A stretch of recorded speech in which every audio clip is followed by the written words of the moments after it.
Cool. Questions? So raise your hand. Let's go for that one there over there. Okay, very eager. Let me go here. Go. Yeah. You got a mic there, sorry. Oh, cool. I just want to say, first of all, that this is a great event and the panel's been amazing, and I'm really happy that you've done this. Okay, so my question has two parts. So the first part is we are against the idea of Islam, but opposed to anti-Muslim bigotry. And, I think kind of any deviation from this is seen as kind of an unreasonable position. But I was just wondering whether anyone on the panel thought, could someone reasonably make the case that Muslims en masse could be a threat, since even though most Muslims know little about Islam, they could in the future be likely to support Islam if the time came that Islam had more power. For one example, like the typical Egyptian probably doesn't know Islam very well, but according to Pew Research, the majority are in favor of apostasy being legally punishable, and the Muslim Brotherhood is still very popular there. And the second part is does anyone on the panel kind of agree or disagree that it might ever be a good idea to reduce rates of immigration of Muslims in case they might, in several decades' time, persuade politicians to reduce freedom of speech, e.g. freedom to insult Muhammad, or reduce other Enlightenment values? Yep. Okay, so most Muslims are better than Islam, okay? People are not like robots that you insert like the Quranic or Hadith codes and all of a sudden they become violent jihadists, right? The more you introduce Muslims to Islam, the more ex-Muslims you're going to create. If you're worried about Muslims becoming more radical, it's exactly seeing them all as a threat is what helps them become more radical. If you alienate them, if you see them as the other, right? The more you treat, if you're scared about the threat of Islam, the more humanely you treat Muslims, the more you reach out with them and try to make personal connections with them. That's how you defeat Islam, right? So, and with regards to immigration, I think, again, it should be based on, see, the way Islam influences a Muslim is the same. Every one of us is influenced by ideas around us, right? And a Muslim is not just a Muslim. A Muslim is many different things. Islam is just one of the many things that is influencing their behavior. It's always a negative influence, but it's one of many things. And sometimes the ideas that are influencing them are contradictory, right? Sometimes they have humanist values, Enlightenment values. They get from Islam, they get from the movies they watch, from the books they read, from the TVs that they watch. And these are all just a mix of many things. So the battle that we're fighting is not between Muslims and non-Muslims. The battle that we're fighting is within each Muslim competing against Islamic influence, right? To be able to get within each Muslim and fight a battle, you have to get their guard down. And if you see them as a threat, if you see them as other, you're gonna be met with a guard that you're not even going to be able to influence them, right? So even when it comes to immigration, if people are civil, if people are good people, whatever the criteria for the immigration is, it shouldn't be based on religion, right? In fact, if that's going to make the religious people that you already have in a country feel like you're treating them like a second-class citizen, and that's what creates radicals. I think so.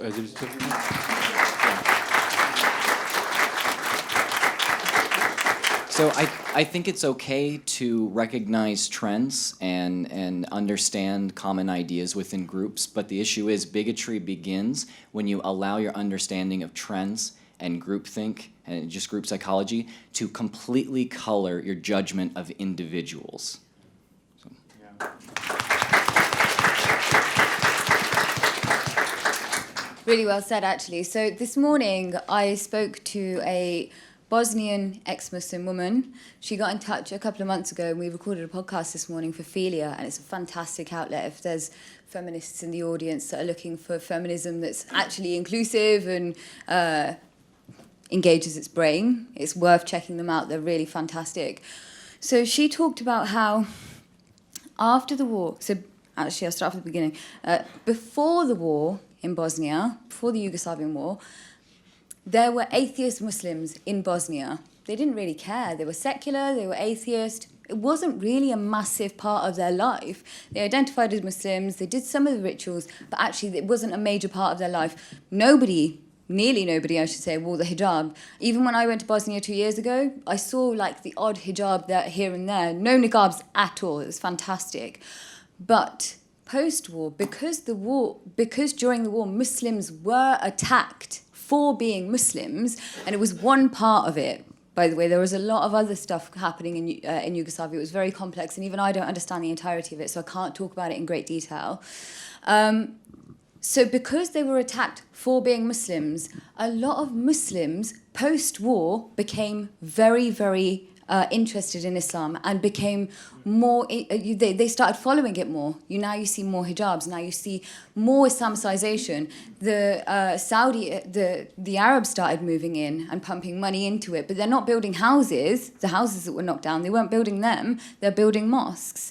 So what happens when you attack somebody is that they go the other way. They don't leave it. She said she went completely into Islam, started reading about Muhammad, and then as she was reading about Muhammad, when she went completely inside Islam, she read about Muhammad and she said, Muhammad was doing to women and children back then what happened to us during the war. That's what made me leave Islam. So educating Muslims about their religion. Like you said, a lot of Muslims don't know Islam. I spoke to a woman a couple of years ago. We were doing this documentary where this Muslim woman met 3 different kinds of Muslims. So we were painted as one extreme. Then there were the batshit crazy Muslims, and then the liberal Muslims in between that actually knew nothing about Islam.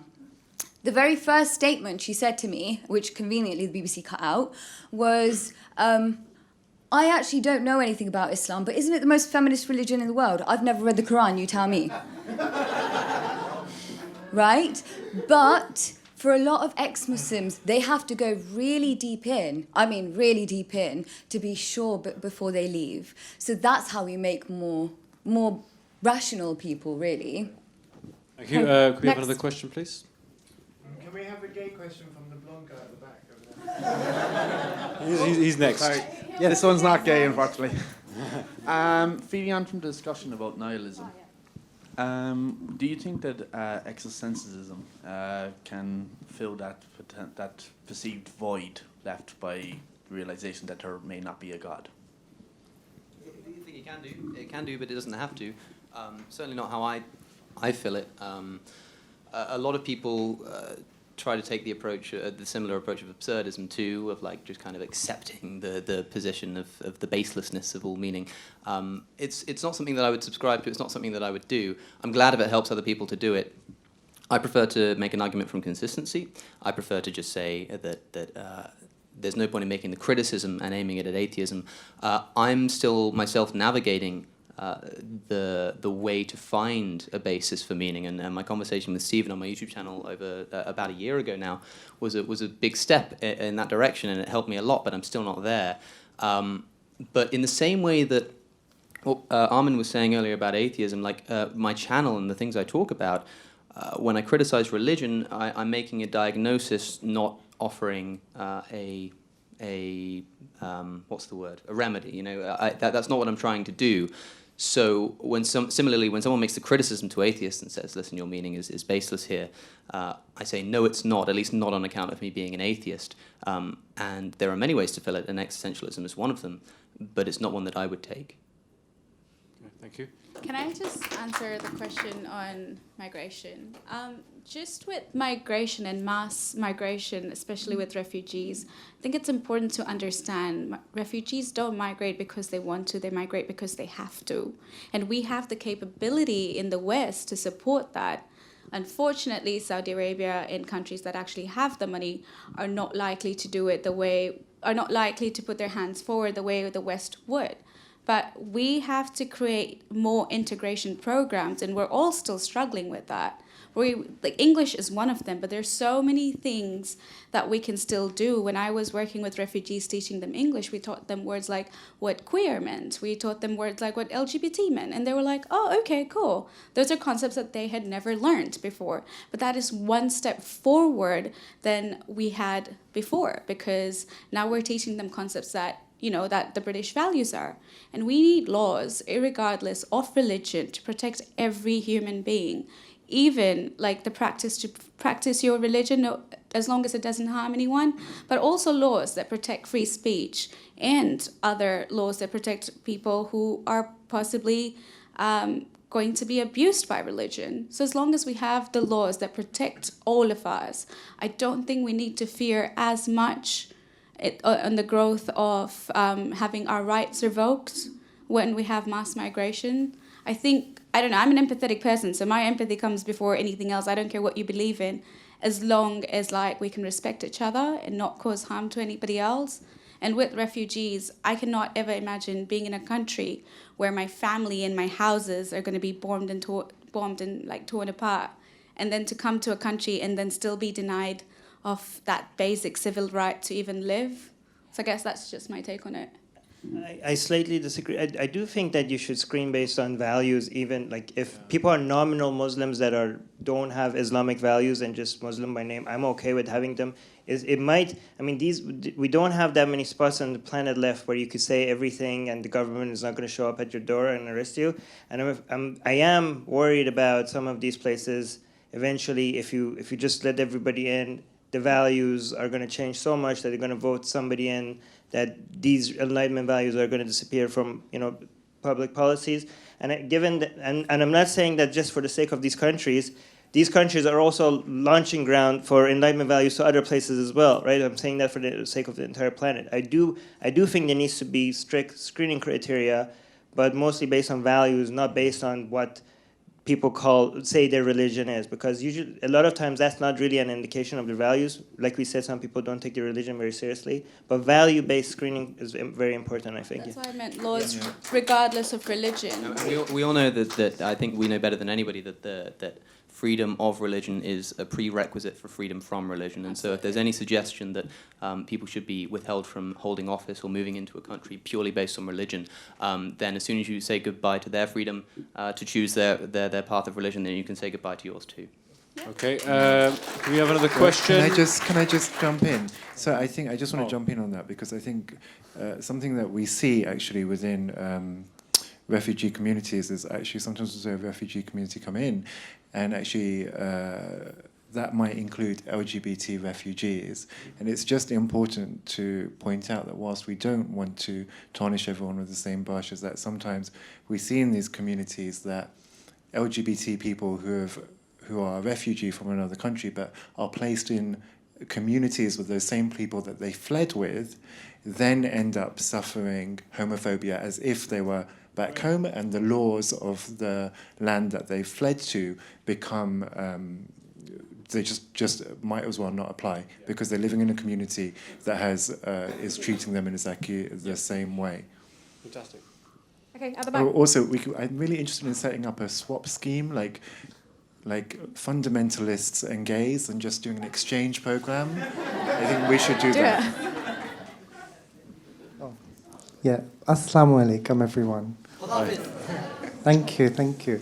Oh, yeah, I'm a Muslim. Like, one came past security, call security. So I think there's still quite a lot of beauty within Islam that I still think is really, really important to me.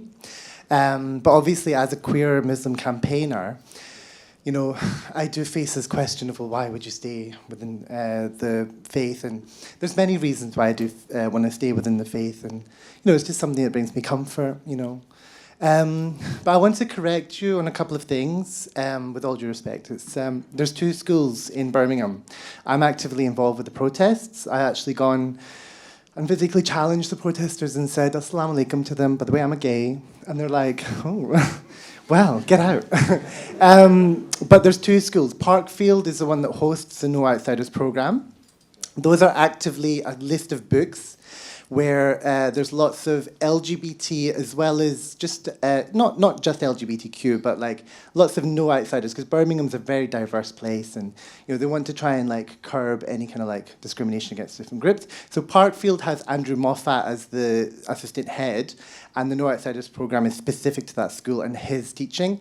Anderton Park Primary, which is where I've been going, and where Shaquille is active as a protester. Sorry, is this a question?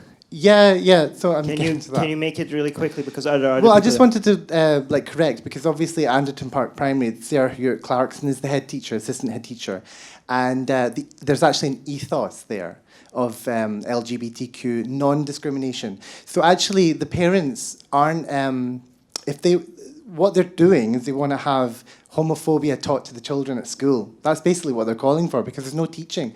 There's just an ethos that we're not going to discriminate against Can LGBTQ we get to the people. question, please? Yes, sorry. Yeah, absolutely. Yeah, and I just want to say, Sadia, I think I agree with you. Like, ostracization is an emotional form of abuse, and I want to thank you for bringing that up. You know, because ostracization is it's a form of abuse, definitely emotional. Thank you. Do we have a question from a female? I haven't seen the females. Over here. Okay, sorry. Next one. A question for Armin. You mentioned earlier that you were threatened with beheading in Malaysia. And could you please go into a bit more about that? And I would like to briefly say that I brought up this issue to a colleague who was never Muslim, and she considers herself quite liberal. And she recently read and praised this book called Why Don't Talk to White People About Race? One of these woke books, inverted comma. And I told her that there were atheists in Malaysia who got together for a drink and a chat, and as soon as the government found out about this, they put out a warrant for their arrests. And her response is, well, maybe they shouldn't have done that, meaning the atheists getting together. And then I told her that they were Malay citizens. From your perspective, why do you think that there are liberals who have this view about other countries, especially Muslim, that, oh my, if you do this or that, you're supporting Islamophobia? Yeah. There's also an issue where, I forgot the name of the country, but there is someone on death row under blasphemy laws in a Muslim majority country. And they were told, and the people campaigning about this were told, don't talk about this, it's Islamophobic. Why do you think this is? Okay, so I'll try to answer it fast. So in Malaysia, the Atheist Republic's Kuala Lumpur consulate got together because they saw that Atheist Republic has consulates in many cities all around the world for atheists to just get offline, and meet with each other in the real world just to see they're not alone. And they send us their pictures and we post them on Atheist Republic for people to see that we're everywhere and to normalize atheism. So the atheists in Malaysia, they liked that and they got together. They had a date and they got together in a bar and they were drinking, took a picture, they sent it to us, asked us to post it, and this picture went viral. Muslims were in Malaysia were like, what the fuck? I didn't know Malays could be atheists. And they put a call out for my beheading out in Malaysia. No, I wasn't even there. But eventually got to the government. The government decided to publicly announce to the deputy minister that we need to hunt down these atheists. They were just they're just gathering and having a picture and drinking. I don't know why they're so afraid. And I mean, thank you for the Humanists International, by the way, because they brought this issue to the Security Council of the United Nations. But other than that, there wasn't much of a pushback. Just to point out, imagine if any government, anywhere in the world, any government, anywhere in the world, even if it was Iran or Saudi Arabia, if they had said, we need to hunt down the Jews, right? We need to hunt down the Muslims. We need to hunt down the Christians. The reaction worldwide to that compared to what we got when somebody said we need to hunt down the atheists. Nobody gives a shit about us. This is why nobody gives a shit about us. This is why we need to stand up for each other, okay? This is why you need to come out tomorrow for Soil Arabi in front of Iran's embassy.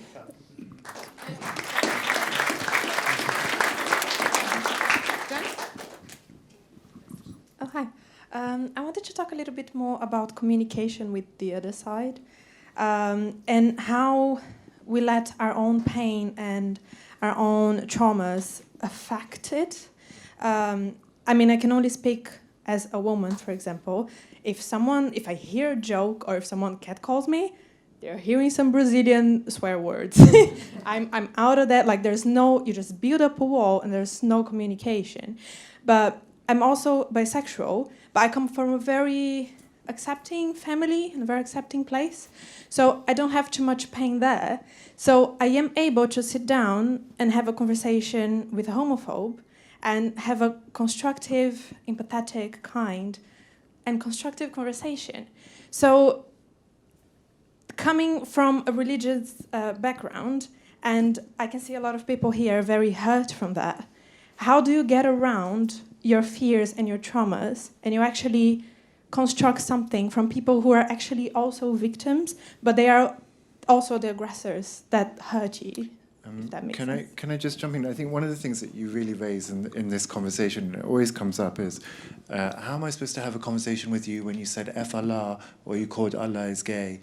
You're just being provocative or you're just being offensive, and that makes me shut down, actually.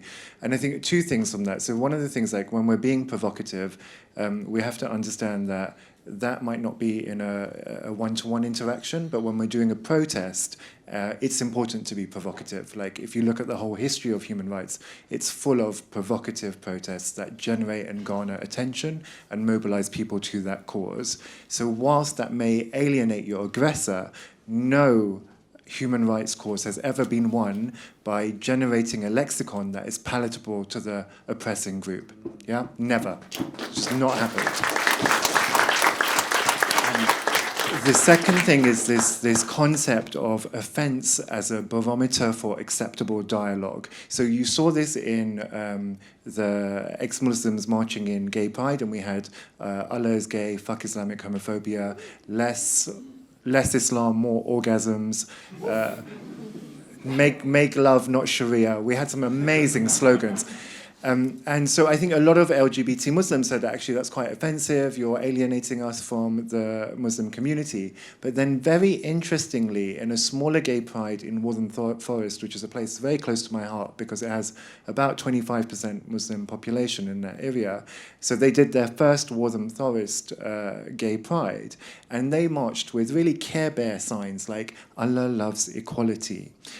Even with that sign, Muslim people were screaming at them, like there was a niqabi woman just screaming at them, calling them despicable people. There was like a Muslim brother with his big biceps like leaning over saying, get my God out of your protest.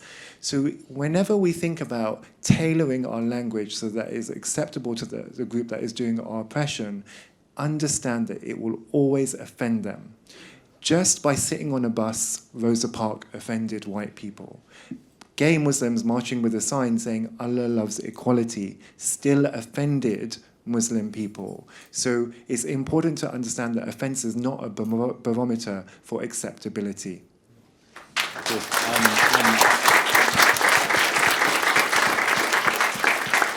And just super quickly, I mean, it's exactly like Jimmy's saying, like, a lot of my work tends to be not so much about theology and stuff. It's actually about people and, like, I would say ex-Muslims like myself. So I don't even really talk to Muslims, at least online. And yet still I get like, oh, but why are you using the word ex-Muslim?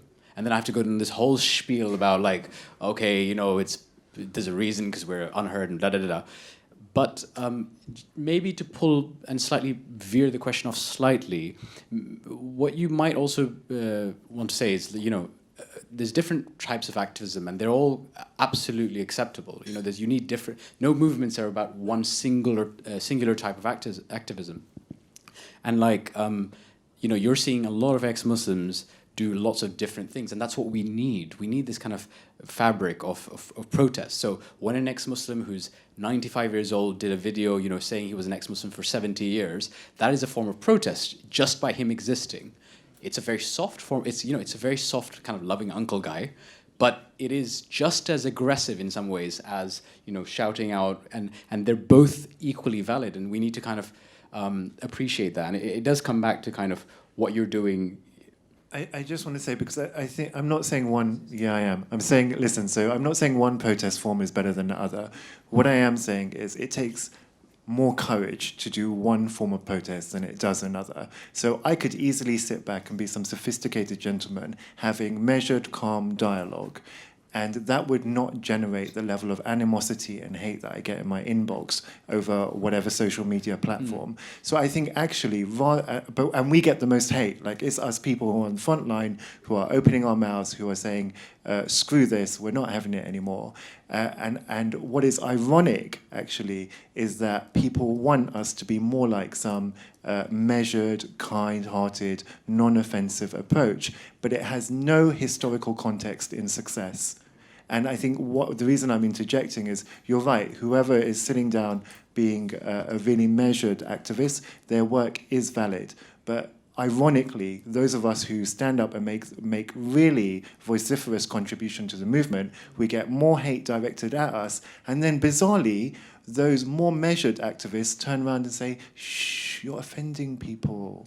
And that's where I take umbrage with that dichotomy. Just with constructive conversation, in order to have a constructive conversation, you need to have both parties willing to listen. You can't just, like I said before, you can't just be talking and never see eye to eye. Contrary to popular belief, Faithless Hijabi actually supports more Muslim women than it does ex-Muslim women, because, you know, coming from a Muslim background, there's so much misogyny that all of us can relate to, whether you're ex-Muslim or Muslim, especially ones that have recognized and then don't agree. And not the easiest, but the most effective methodology was, regardless of what your belief is, how can we come together and help you fight that misogyny or help you empower it? So it has actually worked in some cases, but then we also have to acknowledge that misogyny doesn't always come from men. It comes from women as well. So some of my conversations actually have gone south when they're like, you don't know my religion, you've never studied it, it gives me more rights, the heaven lies under a mother's feet, whatnot, this is what Muhammad said. And I'm like, what about 434? And I've actually had women who are like, yeah, I'd actually like my husbands to beat me if I disobey them. And yes, I've actually had that, and I've had people defending that, and that's when I'm like, okay, this will never be a constructive conversation, because we've already leveled that we don't see women's rights, or we don't see abuse the same way, because I don't think she recognized it was actually abuse. She thought it was pride. Yeah. Can I? Just last point on that. Oh, go on, last point. Yeah. So, how many of you remember the liberal suffragettes that didn't chain themselves to Parliament? Pop your hands up, love. Exactly. There's the liberals that sit on the fence. Yeah, thank you. I am good. I know. Thank you very much. Those that end up putting themselves in the firing line are the ones that are remembered. Those that end up putting themselves at risk are the ones that are remembered. And we do that because we have to. Right. We carry on doing that because we have to. Wait. Very quickly. Okay, I just want to bring please. what this side and this side is saying, bring it together. Sure. And again, this is just my method, and we're all activists here, and we have different methods. Just because we're saying this is my method, I'm not saying everybody should follow this. But what I think works the best is that when you are attacking Islam, Christianity, or whatever, if you are just putting it out there, I think you should go as aggressively as possible, because these ideas don't deserve any protection. They have had too much protection. When you get a chance to go at them, you go at them all the way. But that's when I'm just putting my content out there. And again, if anybody is offended, they don't have to consume a content. Anybody that's consuming our content, they looked for it, okay? So they're choosing to be offended. But then my tactic when it comes to talk to somebody one-to-one, face-to-face, that is different from how I talk about Islam and Christianity when I'm just putting content out in the open. When I'm talking to somebody on a personal level, I try to make a personal connection. It's completely a different tone. So that's what I've seen works. For example, if some people think this is contradictory, if you burn the Quran, I have videos of me burning the Quran. People say like nobody's going to talk to you if you do that. Like, no, actually, it's the exact opposite. Every time I've done something extreme like that, more Muslims were in my inbox trying to talk to me than ever before. One small disagreement with Zara, I don't think we should consider some people too far away for us to reach. You know, I met ex-Nazis. I met people that were considering joining ISIS, and now they're atheists, right? So I think we shouldn't give up hope on anybody, even if they think right now that wife beating is okay. Next question, please. Okay, I've got a question from Alia Salim, who's actually the co-founder of Faith to Faithless. So give it up for Alia.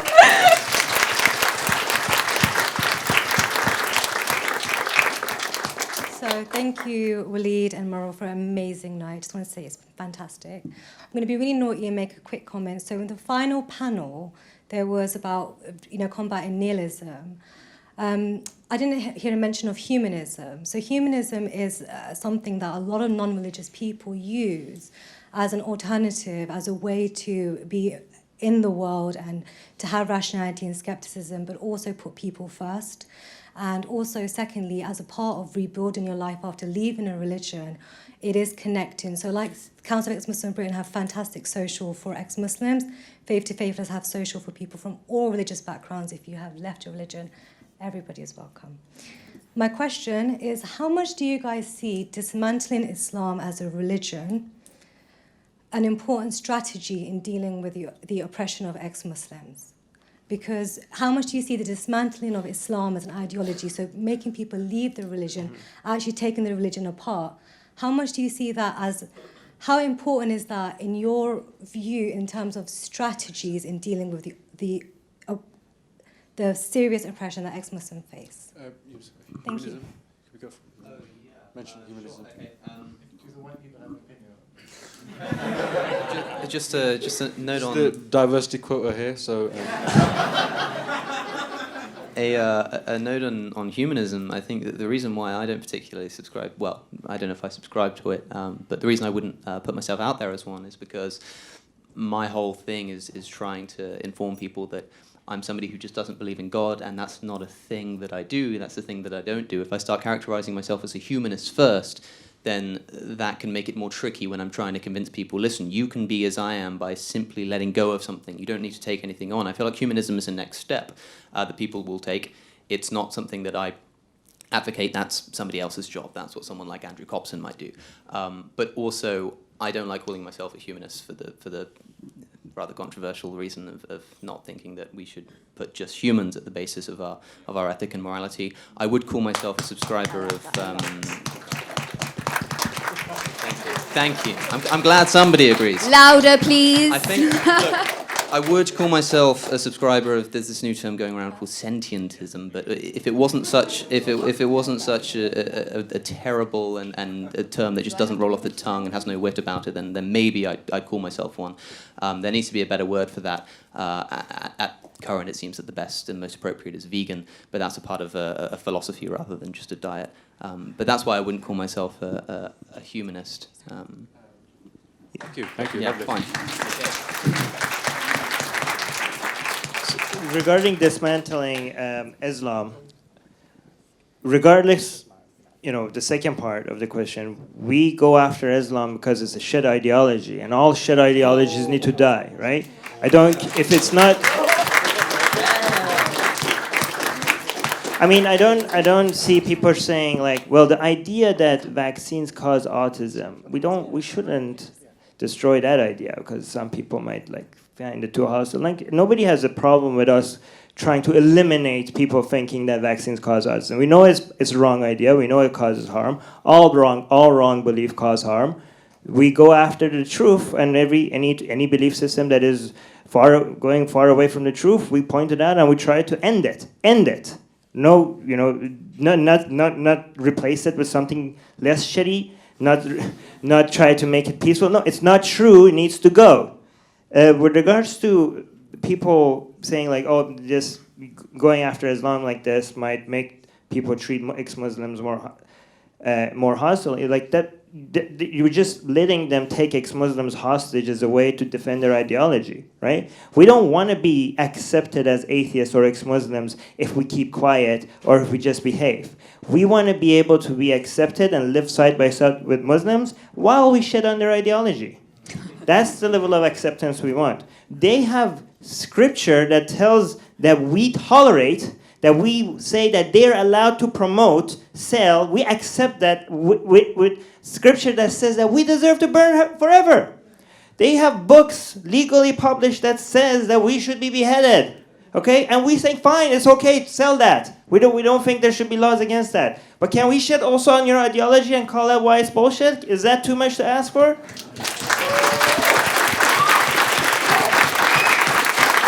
All right, we've got 15 minutes. I think we've got around 15 minutes left, so try and get Can we through. take a couple of questions? So Yeah, so we'll try and get through as many as possible. Yeah, should we We've just do got one two at the front, two at a time? one at the Yeah. front here. Yeah, please. Thank you. Hi guys, thank you very much for that. That was awesome. My question is, I'm really shocked at how vulnerable a lot of ex-Muslims are. They've been through things like shunning. So many people I actually know from this movement have just lost family, lost all their friends, really been through some very traumatic things. So I wondered if there's any advice in the panel for how to help if someone is struggling in their mental health because of what they've been through. Have you got any advice about where to seek help, or if you're concerned about someone else within the movement, what should you do as a responsible person? Thanks very much. Lovely. One more question from the back, please. Yeah, can we get it from the back? Somewhere. Anywhere. Just someone from the back. Yeah. Given that it's possible to be religious and secular as well, and that you could follow a religion which is influenced by the Enlightenment, what does the panel think about attempts to reform Islam, let's say by Majid Nawaz and so on? Easy. All right. Okay. If we could go with, if we could go with the first one first. First one first. So, in terms of help for ex-Muslims, it really depends on where they are. If they're in any European country or any of the Anglosphere, I would recommend get therapy. We can help. We're a very specialist service. We can help with the specific issue of blasphemy, apostasy, or any of that kind of stuff. But the trauma, the additional trauma that they have, they do need help. A lot of people tend to shy away from antipsychotics, antidepressants, and all that kind of thing. We've just been told all our life, that mental medication or that mental health issue, we shouldn't really be focusing on it. If you need the help, go and get it. With depression, anxiety, all the mental health issues that we see, what people end up doing is kind of that on a daily basis, hundreds of times a day. All the medication will do is just slow that down, and then you also need therapy. So you need kind of like a complete care package. If they're in countries where there isn't that psychiatric help and that understanding and those support services, we provide like online-based support. So we do like free counselling session. They're not we don't call ourselves counsellors or therapists because we're not qualified, but we understand the issues, so we just provide support sessions. So I do them either over WhatsApp, Skype, or various online platforms. So that was one. So I forgot what the second question was, but I did have an answer for it. It was nothing. Let's not mention No. So, let's not go there. It's the R word. In terms of reformation, that actually needs to come from the Muslim community itself. We can't do that. Yeah. We've tried, and we can't even have I personally don't like to have discussions about religion myself with Muslims, because you always end up having this dance around interpretations, and actually that's not a good place to start anyway. When your baseline is equality and human rights, you don't want to be discussing what their religion says, because it's irrelevant, actually. But I'll let you carry on with that. Okay. So Armin and I have spent a good deal of time together and bonded very deeply. And we have a pretty well-defined understanding of our difference here. Even you shared a video that I kind of disagreed with you on, and that was really nice. But basically, it comes down to, I've seen some research that actually shows that conservative religions keep people in for longer than liberal religions. So that means that liberalizing something potentially could allow that religion to be defeated ultimately faster. Now, Armin tends to be of the opinion that liberalizing it allows it to maybe not be as bad, but it lasts a lot longer, and ultimately both of us want to see it entirely defeated. I tend to think that Reformation could. I haven't made up my mind on this entirely, but it could be a vehicle for defeating Islam. And if you could show that it is, then I would push for Reformation as well as defeat. So people misunderstand when I say I'm against Islam being reformed. I'm not against reform. I'm against Islam being reformed.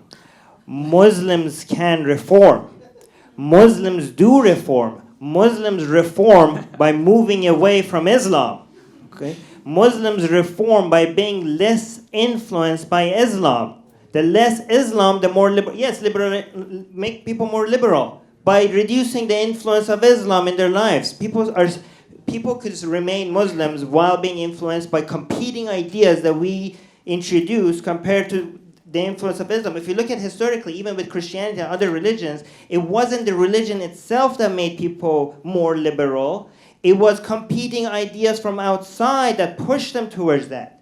The only way to reform Islam is to abandon Islam. That's the only way. We're talking about a book. Okay, as long as Islam has anything to do. All right. Just one last sentence. Take the mic away from Armin. Can I quickly? One last away sentence. from the microphone. One last sentence. Go on. As long as Islam, it has anything to do with a book that promotes wife beating, that promotes taking slaves, that promotes raping women, that promotes eternal torture for people that don't believe in a book. As long as Islam is tied to that book, this is an ideology that needs to die. We wouldn't make excuses for reforming any other idea that was tied to this idea unless it was a religion. Okay. Can I go next? Zara. Thank you. I want to... Jimmy first, you sorry.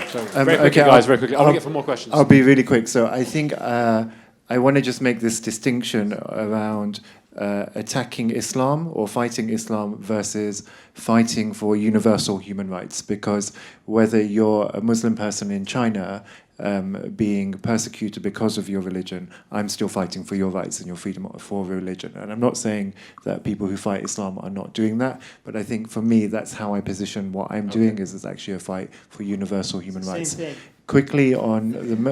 Really quickly on the mental health thing. So I think for a lot of people, like Sadia said, definitely engaging with mental health facilities in the West. And just it's important to understand that actually whilst we go to our GPs in the UK to get put on a waiting list to see a mental health practitioner, which could take you 3 months, there are so many local charities that offer mental health service with either training or qualified practitioners for either low cost or free. So you can get like 10 sessions for £5 a session or something like that. And for those people who are in Muslim majority countries, and I do a lot of this work through Free Hearts, Free Minds, and my private clients who want to work together.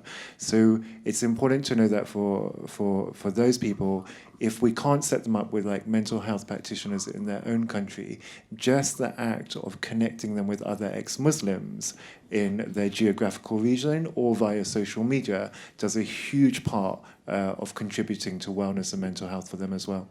Imtiaz, very quickly, go. Super Some more quick. questions. Just so you guys know, when I first met Armin, our first thing was an hour and a half discussion on reform in Islam. And it was quite fun.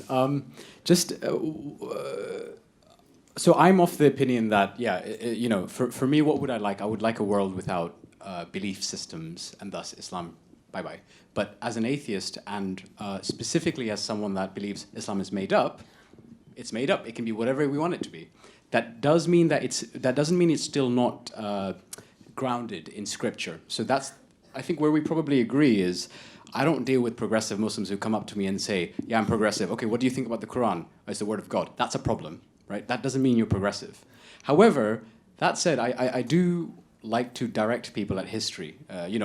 Islam is the way it is today for a specific reason. During the Ottoman Empire, there was what's called the Tanzimat reforms in 1884 or something like that, and that's when they took Sharia out of the codes out of the what was at the time an Islamic state to some extent.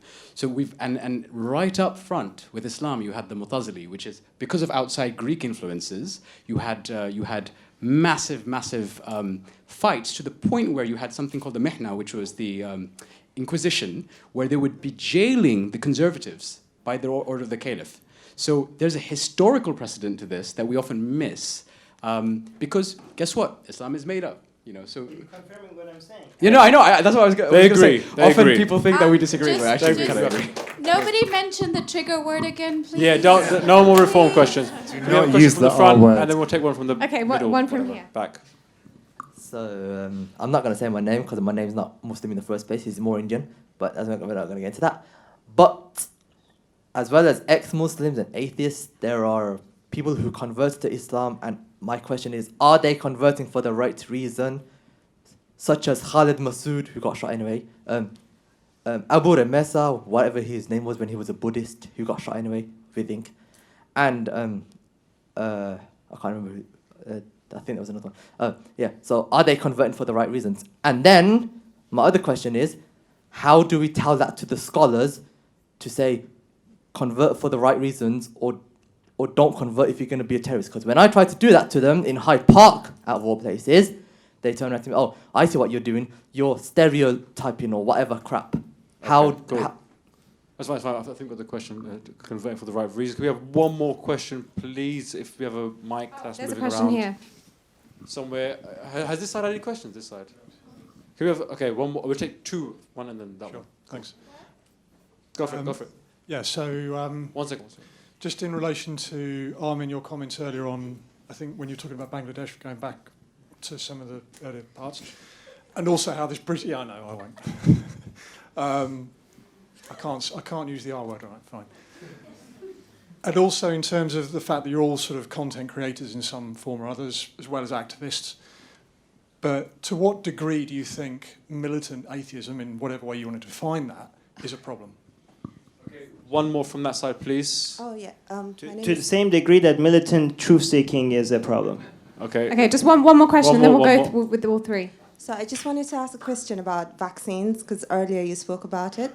And I wanted to know if you do believe, yes, it is a false belief, but do you really think that the best way to go is for the government to just do that? I mean, just stop parents from maybe persecute parents or just tell them what to do with their kids? Because I'm a mom of a 3-year-old who is also autistic, and it is very, very difficult to raise a child who is autistic, and you don't really have any help from the government, and you have to possibly stop working, doing so much.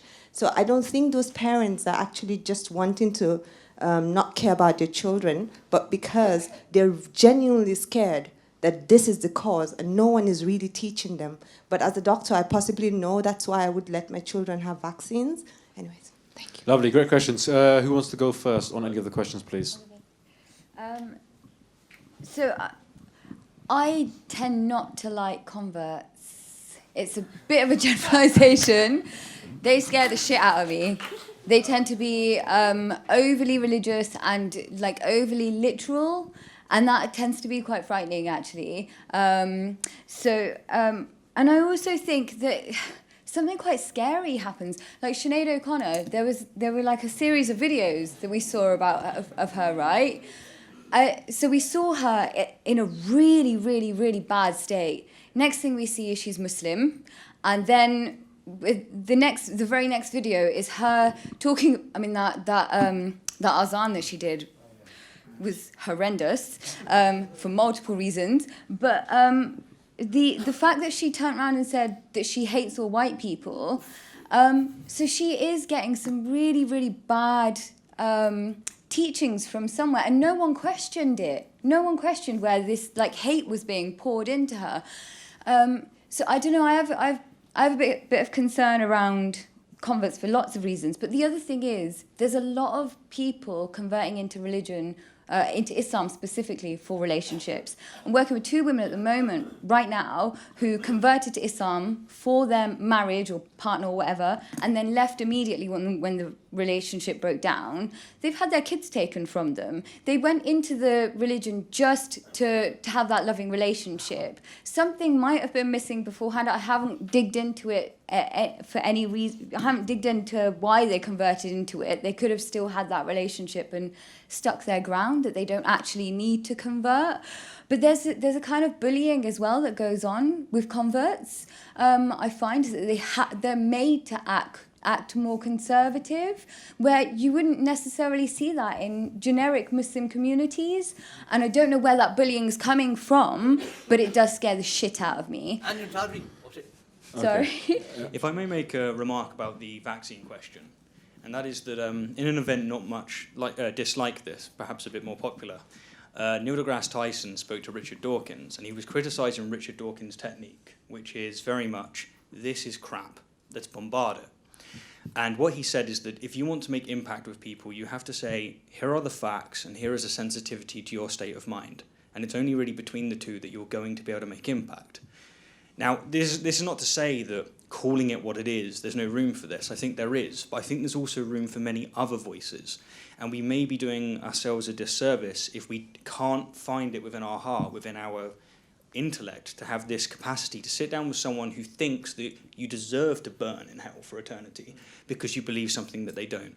And to still be able to show them kindness and say, look, let's have a conversation. I understand that you believe this, but here's the sensitivity to your state of mind. And I have found personally that I can actually make a lot of leeway with people when I'm able to push that emotion aside and have that kind of conversation. I just wanted to make that point out because I agree with your approach, but I think there's Islam needs to go, but there's a myriad of ways to do it, and I think that there's not just one way. I don't understand why we are always expected to be the soft ones. You don't need to. Why are we always... So they can say that they can kill us. They can say that this is the punishment for us. I've never met an atheist, not saying that they don't exist, but I've never met an atheist that said that all Muslims should be killed for being Muslims. I've never met an atheist that hunts down Muslims or any other religious person. But we have Muslims, particularly conservative fundamentalist Muslims, that want us dead. So why am I expected to be soft in when I'm facing that? It's a completely natural human reaction when you're faced with danger for your heckles to go up, for you to act aggressive back. That's a normal human reaction to that. Just to be clear on that, I entirely agree with you, and you're doing the right thing. But I'm just saying that for me, it may be better to go with a different approach, and together, perhaps we can have greater impact. So I completely agree with you, doing the right thing, call it what it is, because it's bollocks. So I agree. And I think this is where I said all different types of activism and methods work for different audiences, and they all have impacts in different ways. Look, the parents of somebody who's not vaccinating their child doesn't disagree with you on the fundamental point that they want their kids to be healthy and they want their kids to have well-being. That there isn't really a disagreement there. There's just a disagreement at another level of resolution. The problem is indicative of something that can be solved more broadly.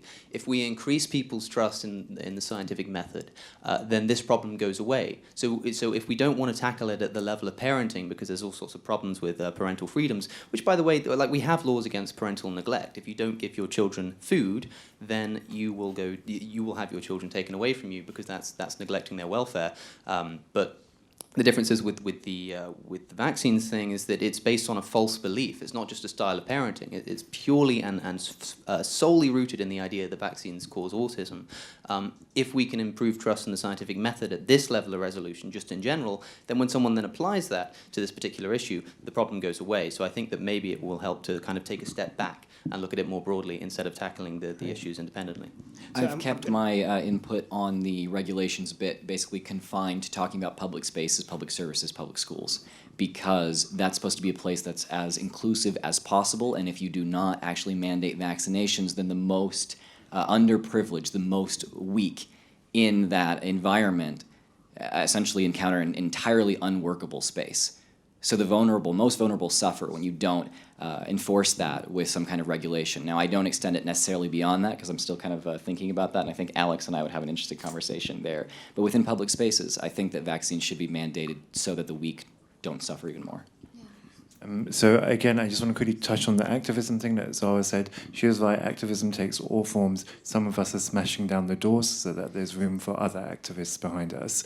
The other thing that Sadia was saying about converts, and I just want to say one thing that I've noticed, and I think is really something to highlight and is so bizarre, is that if you're a non-Muslim woman dating a Muslim man, and you think your relationship is solid and you're going to be together forever, it doesn't count unless you pass the Hajj test.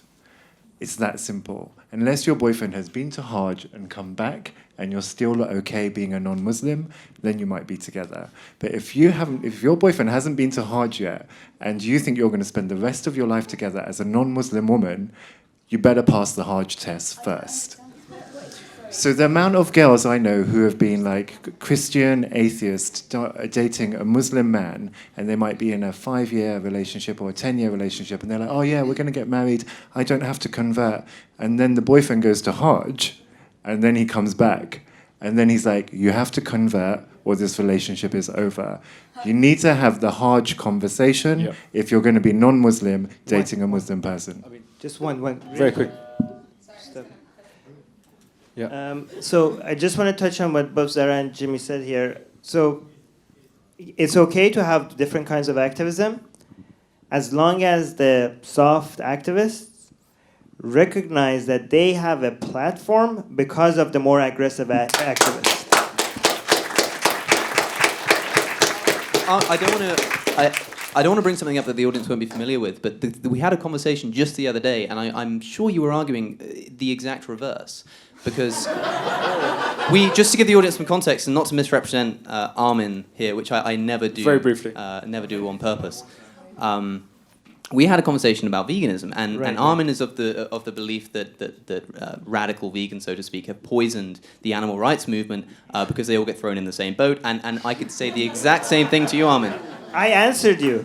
You did? I answered you. By the way, this video is going to be released on Atheist Republic, so subscribe to Atheist Republic YouTube channel. the debate we had on veganism. And also check out Cosmic Skeptic. Yeah, I have a Patreon too as well. Yeah, Patreon. If you're interested. But the difference is the end goal. The end goal for me when it comes to Islam is to end Islam. When it comes to animal rights, The end goal is to end animal exploitation. Full stop. no, That's it. to end. That's it. Well, I mean, I don't want to start this discussion, but to me, we have different goals there. To me, it's just to end animal suffering, not animal killing. As long as there's no animal suffering, I'm okay. As you said, it's the same thing. No. The thing is that because if the analogy would be the same if my end goal was not to end Islam. I understand. Right. So that the I difference. also just want to point out to the audience, I'm not just bringing this up for the sake of it. I think that I'm just trying to make a point that if we're going to make an argument about how we go about trying to convince people of ideas, it's not just about convincing people of religion. It's about all ideas that we talk about too. But it was a really good debate, so check it out. Well, check out that debate for more information. He comes late and he asks for money. Okay, cool. I'm just joking. Literally, you're going to have 2 questions and then we're going to have to move on. I'm really sorry, we've got so many questions. I'm not in charge of the questions. My wife is, as she is with most things. Hi. Hello. I'm sorry, but I'm gonna go back to the R word. Sorry about that. Okay. No, it's just that keeping in mind before I ask my question that most Muslims, if they hear about the idea of a reformed Islam, they would go against it. They would literally call these reformed Muslims infidels and against Islam. So my question is it really worth it to just come up with another ideology that basically describes the same thing, but instead we're going to be fighting for 2 things instead of 1. Exactly. So, Thank you. So I keep the answer short. Yeah, even if you create Islam 2.0, you still have Islam, the original Islam to deal with. It's like, hey, let's cure cancer. How? Let's redefine what cancer means, and then we get rid of cancer. Cancer is still going to be there. Hi all. I'm wondering if you had a chance to speak to any of the UK politicians, what would you tell them to change most about how they're handling things with Islam and ex-Islam and religion in this country? Great question. Be consistent.